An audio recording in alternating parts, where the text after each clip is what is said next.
everyone! For today's video, i-share ko lang sa inyo yung birthday celebration ng anak ko. Ito ay part 1 pa tayo guys kasi marami-rami pang pictures at video. Charot. Ito yung cake niya, tapos balloons. Ayan.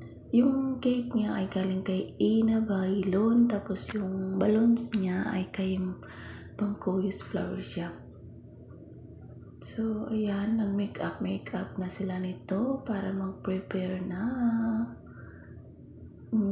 Mini-makeupan pa talaga nila, tapos biglang dumating yung nag-deliver ng TD at saka balloons. Nagano pala yung yung hipag ko. Binigyan niya ng regalo yung anak ko, kaya ayan, yung teddy bear. Gusto niya kasi yung teddy bear. Ako sana yung bibili, kaya lang sinabi kasi ng hipag ko, siya na lang. So, ayan. Happy na siya kasi may TD na daw siya. So, mga pictures lang po ito kasi po hindi po sila naka-video ng maayos dahil sobrang busy po. Ayan. Ito pa po yung simula kasi nag-makeup pa sila. Tapos hindi pa po tapos. Bigla namang dumating yung nag-deliver.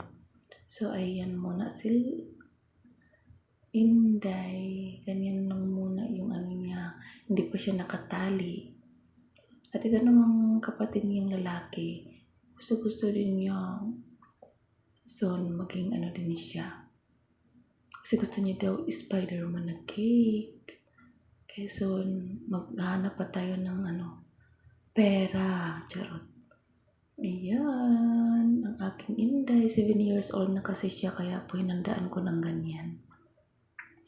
At nag-ipon talaga ako para makapaghanda. Kasi minsan kapag wala akong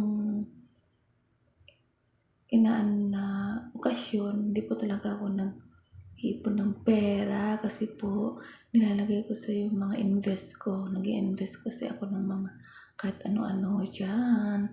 Lalo na babayarin pa yung bahay po namin kasi hindi pa tapos. Kaya nag-iipon ako para sa bahay.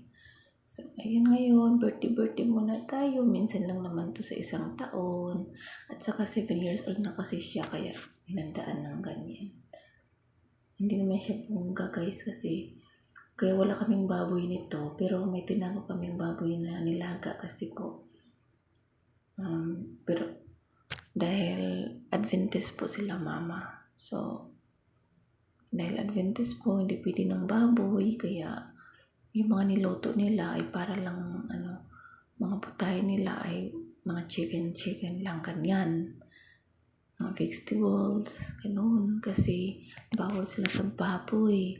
Pero nagluto daw sila ng baboy para po sa foreigner na bisita ko, at kinuha naman ng kapitbahay, ay ewan ko, basta nagkagulo talaga sila guys, grabe.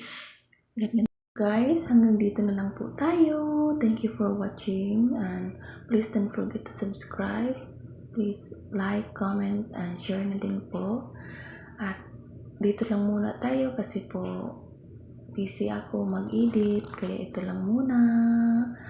Bye! See you on my next video. God bless you all. Ingat po kayo lagi.